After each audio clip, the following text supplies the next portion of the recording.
Live, eu sou a Letícia Marques, a repórter aqui do canal. Você já me conhece, tenho certeza, porque estou aparecendo muito por aqui, então já sabe que o recado que vem agora é o seguinte: faça parte do nosso clube de membros, se inscreve aqui também no canal e faça a gentileza de compartilhar esse vídeo com todos os seus amigos, porque isso faz a S1 Live crescer cada vez mais. E olha, não pode esquecer, já solta o dedo aqui no like, o joinha, que é muito importante pra gente, faz com que a S1 Live chegue cada vez mais longe, tenha cada vez mais oportunidades de fazer um excelente trabalho para você que nos acompanha. Então, hoje temos mais um vídeo com muitas informações para vocês.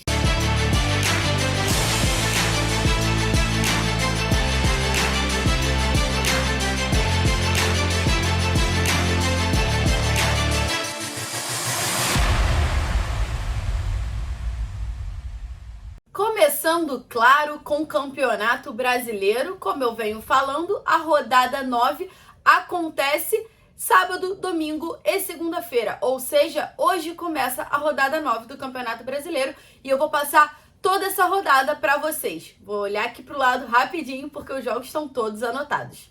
Às 4h30 da tarde de hoje, temos América Mineiro contra o Cuiabá. E também às 7 horas, Atlético Paranaense contra o Santos. Ceará e Coritiba no mesmo horário. E Avaí contra o São Paulo também às 7 horas da noite.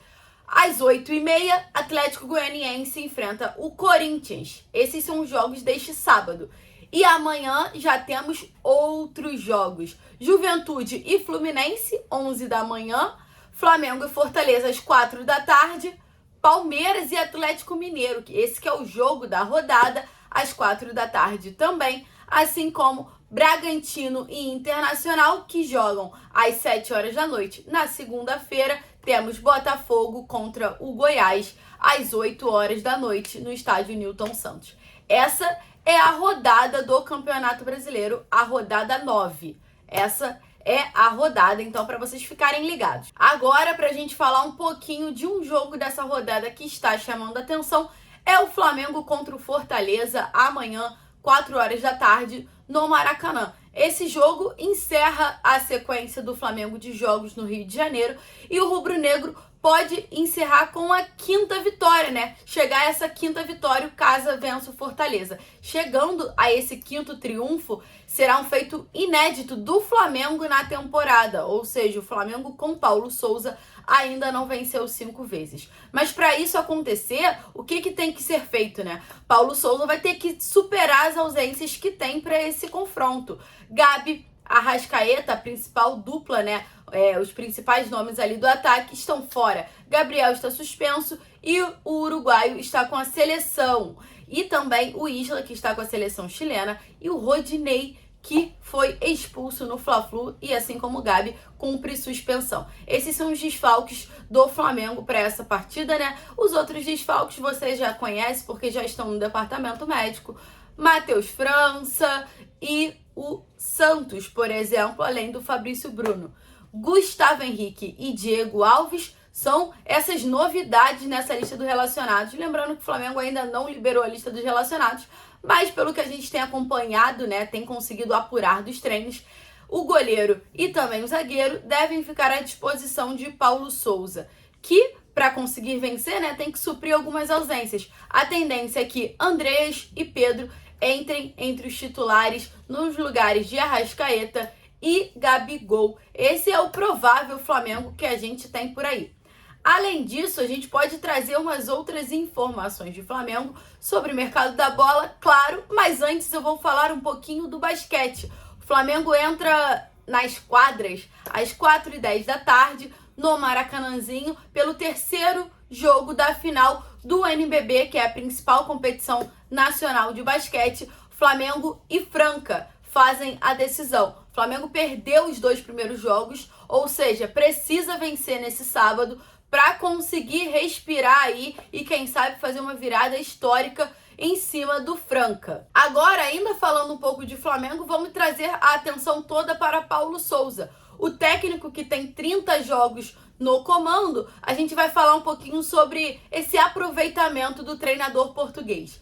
Paulo Souza, em 30 jogos, conseguiu 19 vitórias, 7 empates e 4 derrotas, ou seja, um aproveitamento de 71%. A equipe com Paulo Souza marcou 58 gols. Aí agora a gente tem um comparativo, né, do Paulo Souza com os outros técnicos que passaram pelo Flamengo recentemente.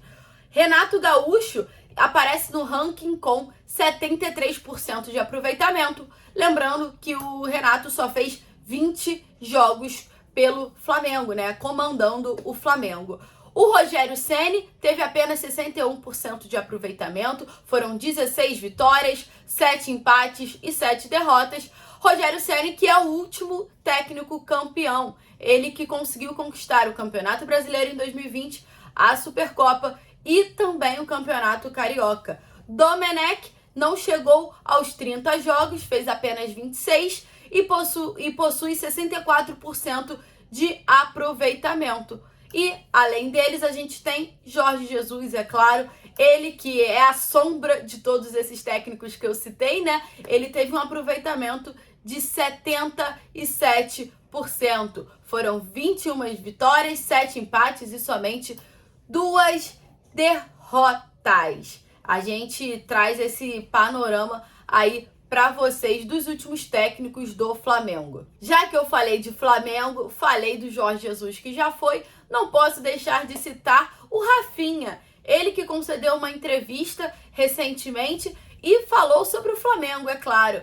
O Rafinha foi muito sincero sobre esse Flamengo de 2019, né? Que foi o Flamengo histórico que ele participou. E ele opinou: até se Jorge Jesus voltar, é algo difícil de acontecer. Essa foi a declaração de Rafinha quando foi questionado sobre esse desempenho do Flamengo e também essa pressão que o Jorge Jesus e o próprio elenco de 2019 ainda faz sobre o elenco atual, né? É claro, porque as peças são muito parecidas, mas o futebol desempenhado não é o mesmo, então isso assombra até hoje. O próprio Rafinha, né, falou que é complicado que 2019 se repita. Essa foi a declaração do lateral, que hoje está lá no São Paulo e é um dos principais adversários do próprio Flamengo no Campeonato Brasileiro, principalmente. Como eu falei, é claro que eu ia trazer algumas informações sobre o mercado da bola e a gente precisa pontuar que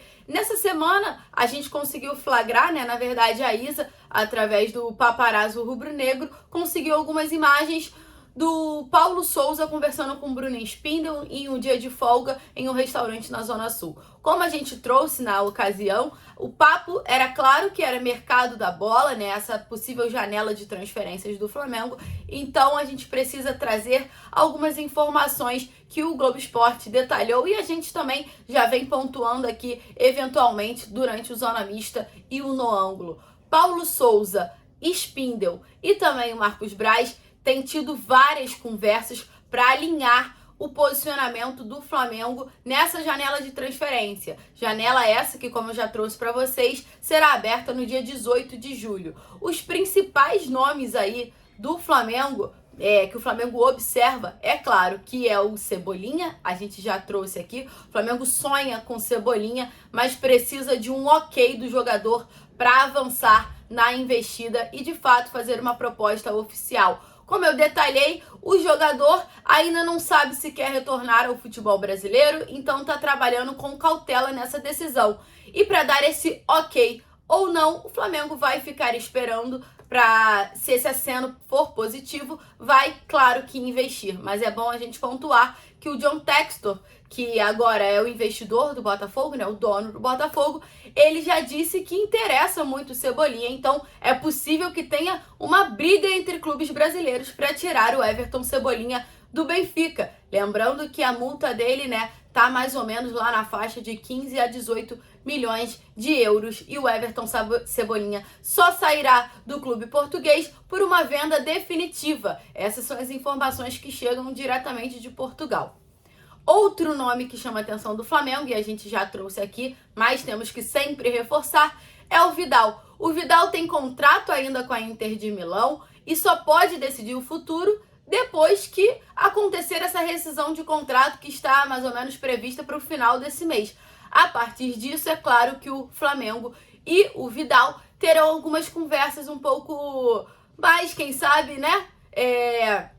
Acaloradas, digamos assim, para fazer esse negócio. Mas por enquanto o que a gente tem de informação é que o Flamengo de fato consultou o Vidal, e o Vidal já tinha deixado claro publicamente essa vontade de vestir a camisa do Flamengo. Mas as partes não podem avançar em negociação, já que o chileno ainda tem contrato com a Inter de Milão. E lembrando que, quando o Vidal foi a público e deu uma declaração sobre o Flamengo, ele chegou a ser multado pela Inter de Milão. Então, o chileno está fazendo tudo com muita cautela, porque não tem como decidir o futuro sem fazer a rescisão de contrato lá com o clube europeu. Mas, de fato, Vidal interessa ao Flamengo e o Flamengo interessa ao Vidal. Para falar ainda de Campeonato Brasileiro, vou falar um pouquinho do Campeonato Brasileiro da Série B.